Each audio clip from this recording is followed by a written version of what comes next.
Today, I'm going over the changes to defense tactics for Season 21, give my first impressions, and kind of how I think these changes will shape the Alliance War meta, because these tactics do have pretty defining characteristics for how the meta shapes in Alliance War. That said, I want to give a quick disclaimer here that I'm not a Alliance War pro. I'm a relatively average player. I'm in currently Plat 3, that's where we ranked this season, so really just Tier 3, Tier 4 wars, maybe a Tier 2 here or there, depending on how hard we push. So, you know, my opinion is not like the end-all, be-all. It's just kind of my opinion. And if you disagree or you have insight onto why you think the meta might shift a different way, feel free to let me know and share that information with me. I'd love to have that discussion. But that said, as far as the post goes, they're reducing the pool of tactics, so they're removing Bulwark and Siphon, and so it's going to only be Protect, Stubborn, and Flow. I don't think this is the biggest impact, but I think it's a really smart move. I just don't think we needed 5 tactics. It didn't really make a lot of sense, and to be honest, I think this entire season I only saw Stubborn, and I think we had 2 Flow Wars? Question mark? Pretty sure it was 2, and the 2 Flow Wars we went up against, I'm pretty sure we decimated the other alliance. Just because, like, Stubborn was the meta, and there's a pretty clear distinction on the difficulties of defenders and quantities of kills between Stubborn and Flow.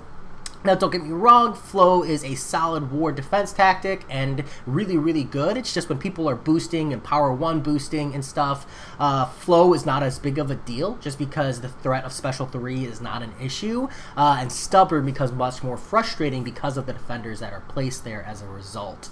So it's just a little hit or miss, just depends on where you are. It just so happened that my alliance was boosting big and pushing hard, so Flow wasn't that big of a deal for us.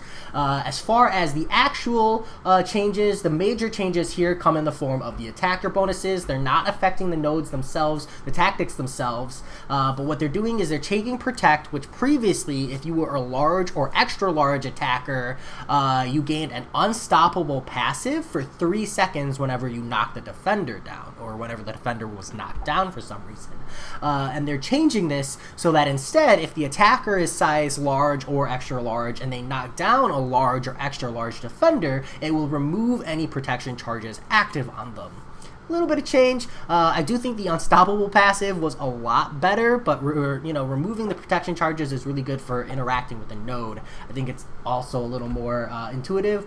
I don't think Protect is very, very common as far as a tactic, so I wouldn't be surprised if this still flies super under the radar, because honestly it wasn't that big of a deal of a node in the first place, especially with Stubborn and Flow in existence, but it is a neat little change here to the attacker bonus that should, be acknowledged. And then this is the major change. This is the change that I think might have an impact on the meta of Alliance War. So right now, when the attacker is #defensive, their well-timed blocks grant 15% perfect block for 10 seconds, stacks twice. And this wasn't really great for dealing with Stubborn.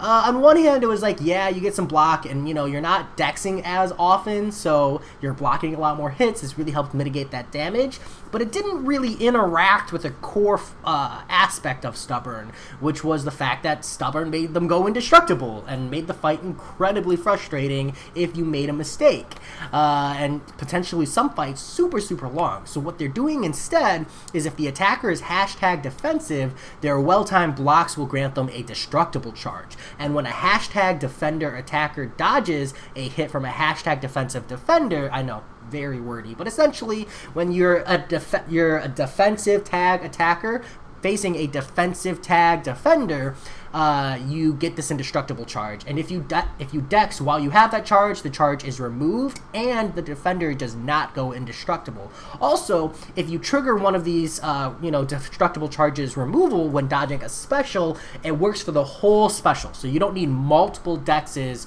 or multiple perfect blocks in order to prevent a special from triggering the indestructibility. They do not note the quantity you can get here, but just kind of the implication when they say one destructible charge is removed, it kind of implies that there might be multiple, but Kabam in previous posts have had situations where they say, and 1 blank is removed, or and 1 blank is gained, and it was a max of 1. So I waited a bit to see if one of the admins would respond as to whether or not we could have multiples, how many we could have if there are multiples. That is a really big thing. So I'm going to just go on the assumption that there can be multiples here for my first impressions. I'm going to say multiple stacks of 3. But honestly, even just one chance to dex a special is really, really nice to have. And I do think makes a big difference in, you know, these types of war. Unfortunately, I don't think it's a big enough difference that you know, stubborn is no longer going to be the meta. It is still possible. I just don't think it's going to change it. If this is something that you can stack an insane amount of, then it's very possible this will totally shift the meta, because what makes stubborn so good right now, I think like the primary features are like stubborn defenders versus ghost and stubborn defenders versus quake. But if quake and ghost can just throw a few parries, like 5 or 6 parries at the start of the fight before the opponent has even gained any power or anything, and then they can just go into their regular rotation and not have to worry about triggering the indestructibility, I think that's going to be huge, and that might be enough to shift it into a flow meta again. So I think the key there is just how many can be stacked. If it's just one, I think flow will still kind of be, you know, the secondary. But if it's like 5, maybe 10, then I think stubborn is going to get knocked out of, you know, top of the chart for tactics. Those are my thoughts. Let me know what yours are, and I'll talk to y'all later. Peace.